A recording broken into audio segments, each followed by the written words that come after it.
আমি মাঝে মাঝে আশ্চর্য হয়ে যাই যখন বলে আরবের মানুষ দেখে মুসলমান। দেখি ইমাম বুখারীর বাড়ি কোথায়, আরবে না অনারবে? অনারব, উজবেকিস্তান। ইমাম মুসলিমের বাড়ি কোথায়? অনারব, নিশাপুর। ইমাম তিরমিজির বাড়ি কোথায়? অনারব। ইমাম নাসাইর বাড়ি কোথায়? অনারব। ইমাম আবু হানিফার বাড়ি কোথায়? অনারব। কেন অনারবে? কেন তাদের বাড়িঘর? সব তো আরবে। তা চালা না। এই দেশের মানুষকে ভুল ভ্রান্তি কতগুলো তকরির করে করে অজ্ঞ ব্যক্তি থেকে আপনারা দিন ইসলাম শিখতেছেন। কি বলবো, ধর্মটাই এখন অজ্ঞর হাতে চলে গেছে। মূলত ওইরা সারা বিশ্বে ছড়ে গিয়েছেন ইসলামের দাওয়াত নিয়ে।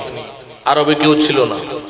আরবের মধ্যে তখন সাধারণ মানুষগুলো থাকতো, যারা আসলে দিন ধর্ম বুঝত, জ্ঞানী মহাজ্ঞানী, তারা দিনের দাওয়াত নিয়ে বিভিন্ন জায়গায় চলে গেছে। এই জন্য বিশ্বের সকল মুহাদ্দিসরা অনারবে জন্ম হয়েছে। ডাইলগ না দেখা মুসলমান। আরবের লোকরা যদি দেখা মুসলমানে হয়ে থাকে, তাহলে আপনারাই বলেন সেখানে আজকে ডিজে পার্টি হয় কেন? বিশ্বের সবচেয়ে বড় কনসার্ট সেখানে কেন? বিশ্বের সবচেয়ে বড় মদ বিয়ারের হোটেল নাই, এমন কোন হারাম কাজ নাই বাকি নাই, সব আছে। হোটেল আল ব্রুজ খলিফা, হোটেল ব্রুজ আল খলিফা দুবাইয়ের মধ্যে কেন? আরবে কেন? তারা না দেখতে মুসলমান? বরং সত্য কথা যেটা, সেটা হচ্ছে আরবের মধ্যে যারা মুসলমান পরবর্তী যুগে ছিল, তারা সব 3 নম্বর মুসলমান। কয় নম্বর বুঝেন নাই? কি আশ্চর্য হয়েছেন কথাটা শুনে? আমার পেয়ারা নবী, সাহাবায়ে কেরাম, এনারা যখন পৃথিবী থেকে ইন্তেকাল করলেন, দুনিয়ার এই পার্থিব জগৎ থেকে বিদায় নিয়ে যখন তারা রুহের জগতে পদার্পণ করলেন, তখন আরবের মধ্যে ফিতনা ও ফাসাদ বেড়ে গিয়েছিল। ওই মুহূর্তে ইসলামের দাওয়াত নিয়ে সারা বিশ্বের মধ্যে আরবের আমার নবীজির সাহাবায়ে কেরামের বংশধর, নবীজির বংশধররা ছড়ে গেছে, বিভিন্ন বিশ্বের প্রান্তে প্রান্তে চলে গেছে। কি নিয়ে? এই দেশে একটা কথা প্রচলন আছে, কই আরবের লোক দেখে মুসলমান, আমরা না দেখে মুসলমান, আছে না? তো যারা বলে তারা জিজ্ঞেস করেন, তার মানে আমরা সবাই নিজেরা নিজেরা মুসলমান হয়েছি, এখানে কেউ ইসলামের দাওয়াত আনে নাই, বুঝাতে পারিনি। যদি বলা হয় আমরা না দেখে মুসলমান, তাহলে এখানে আমরা সবাই নিজেরা ইসলাম শিখছি, এখানে কেউ ইসলাম আনে নাই। তো যদি আনে, যে আনছে তাকে দেখছে কিনা? কে দেখছে? আপনি দেখেন নাই, আপনার বাবা দেখে নাই, আপনার দাদা দেখে নাই, আপনার বড় আব্বা দেখে নাই, আপনার বড় দাদা দেখছে, কিংবা তার বাবা দেখছে। তো তাকে তার ছেলে দেখছে, তাকে তার ছেলে দেখছে, তাকে তার ছেলে দেখছে, আপনি আসছেন। তাহলে আপনি দেখে মুসলমান না না দেখে মুসলমান? তো কেউ যদি বলে না দেখে মুসলমান, তাহলে বুঝে নিতে হবে আমরা নিজেরাই ইসলাম আনছি, এখানে ডাইরেক্ট জিবরাইল ওহী আনছে। না দেখে মুসলমান বলতে কোনো শব্দ নাই, সবাই দেখে মুসলমান। আমরা সবাই একজন আরেকজনকে দেখেছি। আমি আমার উস্তাদকে দেখেছি, আপনি আপনার বাবাকে দেখেছেন, সে তার বাবাকে দেখেছে, সে তার বাবাকে দেখেছে। আমি আমার উস্তাদকে দেখেছি, আমি আমার বাবাকে দেখেছি, আমি আমার উস্তাদ তার উস্তাদকে দেখেছে, আমার বাবা তার বাবাকে দেখেছে।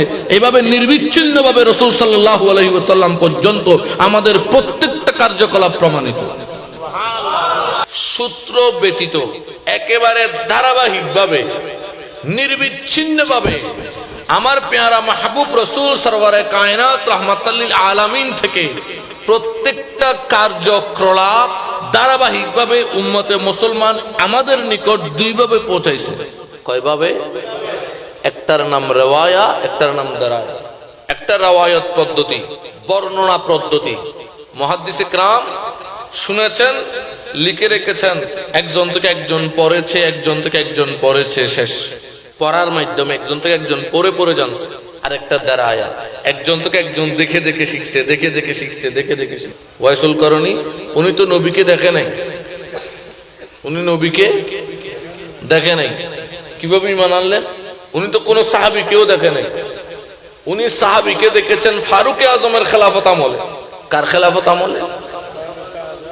তাহলে উনি কি করে মুসলমান হলেন? প্রশ্ন করতে পারেন। উত্তর, উনি মুসলমান কেমনে হয়েছে এটা জানার জন্য এগুলো হচ্ছে দ্বীন ইসলামের টাফ বিষয়, যেগুলো আপনারা বুঝবেন না। উনি কি করে মুসলমান হয়েছে এটা জানার জন্য আপনাকে এটাই স্বীকার করতে হবে যে হার নবীর উম্মতের মধ্যে এমন কিছু ওলি আছে যারা আমাদের চেয়ে অনেক ঊর্ধ্বে। উনি হচ্ছেন আমার নবীর উম্মতের মধ্যে ওলি, প্রথম ওলি। ওনার কাজই ছিল, ওনার সাথে নবীর দেখা হয় নাই, কিন্তু ওনার কাশফের মধ্যে নবীর সাক্ষাৎ হতো। ওনার হাতের মধ্যে এক পয়সা, এক টাকার পয়সা রাখলে যে পরিমাণ হবে ওই পরিমাণ একটা সাদা দাগ ছিল। ওনার ব্যাপারে মুসলিম শরীফে অসংখ্য হাদিস আছে, আর অন্যান্য জায়গায় আছে, আমি ওদিকে আর যাচ্ছি না। উনি কাশফের মাধ্যমে নবী সম্পর্কে জানতেন। ওনার উপর ওনার কাশফের মধ্যে আল্লাহ ইলহাম করে দিতেন। প্রত্যেক নবীর দুনিয়ার হায়াত অবস্থায় ওনার সাথে একজন হাওয়ারিন থাকেন। ওই নবী কাজ হচ্ছে মানুষকে দাওয়াত পৌঁছানো, আর ওই ব্যক্তির কাজ হচ্ছে নীরবে বসে বসে শুধু ওই নবীর জন্য দোয়া করতে থাকা। আর আমার নবীর উম্মতের মধ্যে হাওয়ারিন হচ্ছে হযরত ওয়াইসুল কারনী। তাহলে কিন্তু উনি তাবী। কিভাবে তাবী? কারণ উনি হযরত ওমর রাদিয়াল্লাহু তাআলা, হযরত আলী রাদিয়াল্লাহু তাআলা, ইমামে হাসান ও হুসাইন সহ অসংখ্য সাহাবীকে উনি দেখেছেন। উনি তাবী। উনি কি? কিন্তু সাহাবী নয়। কিন্তু কি নয়?